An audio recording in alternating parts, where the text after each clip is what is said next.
Alrighty. Assalamualaikum warahmatullahi wabarakatuh. Perkenalkan, nama saya Sani Zahra Amanda dari kelas D Indralaya, Fakultas Ekonomi, jurusan Ekonomi Pembangunan.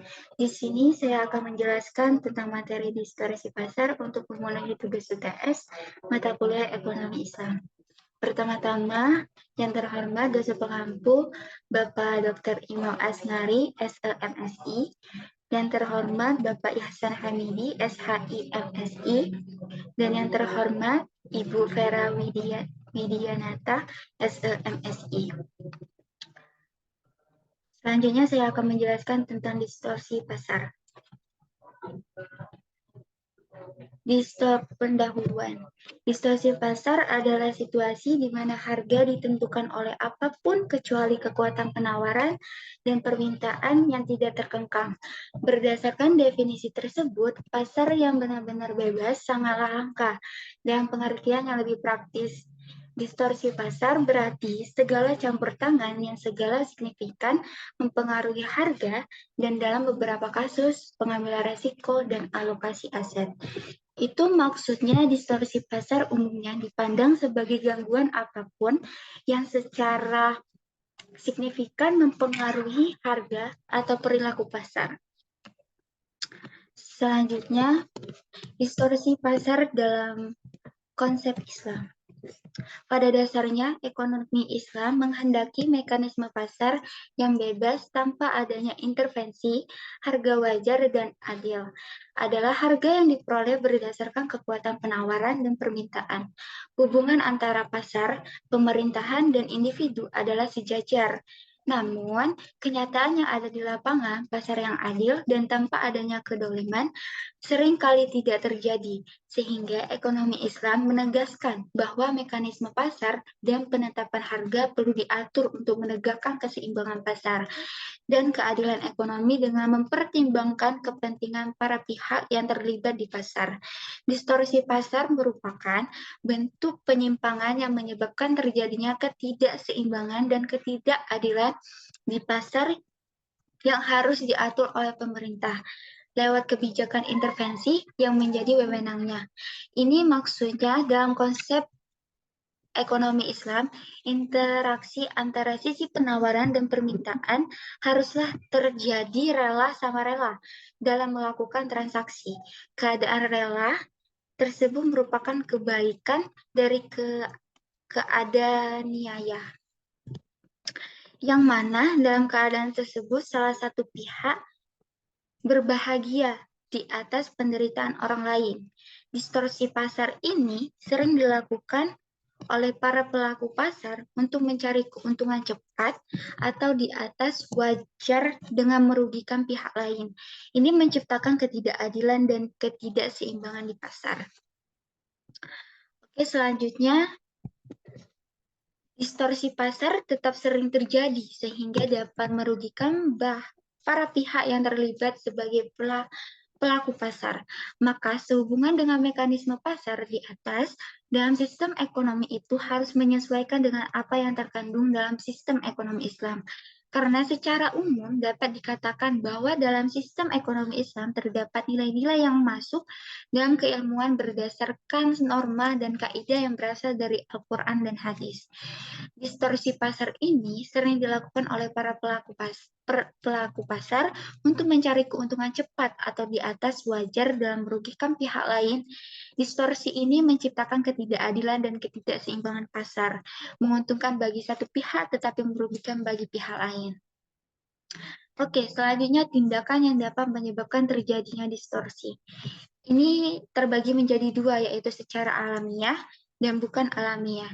Biasanya secara alamiah ini yang berkaitan dengan alam atau yang tidak ditentukan oleh manusia, yang tidak bisa dikendalikan oleh manusia, seperti ya bencana alam, cuaca, atau lain dan sebagainya. Dan sedangkan yang bukan alamiah itu biasanya yang dilakukan oleh manusia atau di bawah yang diakibatkan oleh masyarakat atau manusia. Yaitu satu, rekayasa permintaan dan rekayasa penawaran. Dan yang kedua itu penipuan, dan ketiga itu tahrir. Yang pertama kita akan menjelaskan tentang rekayasa permintaan demand, dan rekayasa penawaran atau supply. Ini terbagi menjadi 3, yaitu ikhtisar, ba'ina, jas, talaki, rukban. Yang pertama itu ikhtisar, yaitu melakukan penimbunan barang dengan tujuan spekulasi sehingga ia mendapatkan keuntungan besar di atas keuntungan normal. Atau dia menjual hanya sedikit barang untuk mendapatkan harga yang lebih tinggi sehingga mendapatkan keuntungan di atas keuntungan normal. Biasanya ini mengambil keuntungan di atas keuntungan normal dengan cara menjual lebih sedikit barang untuk harga yang lebih tinggi. Yang dimana jadi dalam Islam monopoli itu boleh, sedangkan monopoli seren itu sekin tidak boleh. Ini ada contoh kurvanya, bisa dilihat. Oke, selanjutnya kita akan menjelaskan rekayasa permintaan demand dan rekayasa penawaran yang kedua, yaitu ba'ina jas. Yaitu sebuah praktek dagang di mana seorang pura-pura menawar barang yang didagangkan dengan maksud hanya untuk menaikkan harga agar orang lain itu bersedia membeli dengan harga itu. Ini yang maksudnya penjual menyuruh orang lain memuji barangnya atau menawar dengan harga yang lebih tinggi agar orang lain tertarik pula dengan membelinya. Ini bisa dilihat contoh kurvanya. Dan yang ketiga itu talaki rukban, yaitu tindakan yang dilakukan oleh pedagang kota membeli barang petani di luar kota untuk mendapatkan harga yang lebih murah dari harga pasar yang sesungguhnya. Oke, selanjutnya kita akan menjelaskan tentang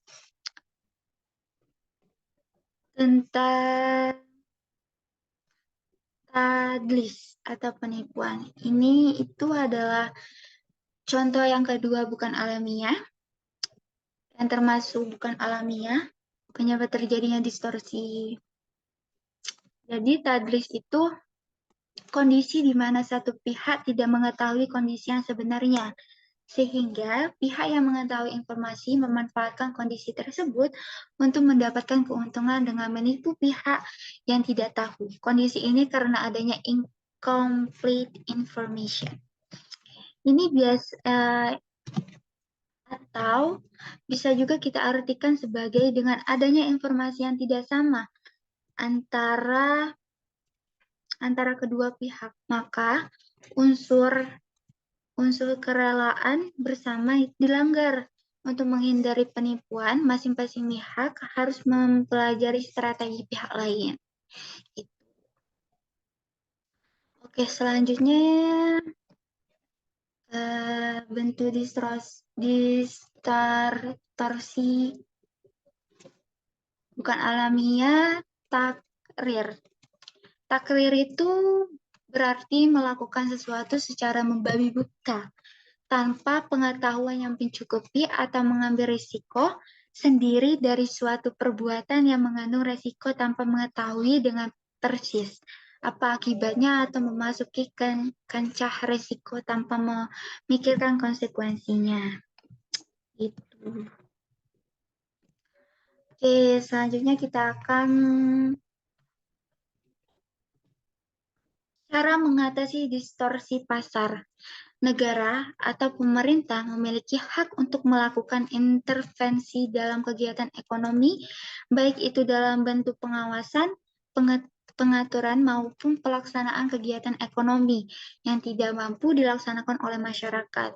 Cara pengendalian harga distorsi demand dan supply, maka mekanisme pengendalian dilakukan melalui penghilangan distorsi termasuk penentuan price intervention untuk pengembalian harga pada keadaan sebelum distorsi. Hal pertama yang harus dilakukan pemerintah adalah perbaikan moral lewat pendidikan dan sosialisasi terhadap aturan yang diberlakukan secara maksimal, mengingat buku juga merupakan alat rekayasa sosial, maka tugas ini dapat dilakukan bersama. Tetapi harus dipastikan terlebih dahulu bahwa norma yang dipositifkan bersumber dari Al-Quran dan Sunnah.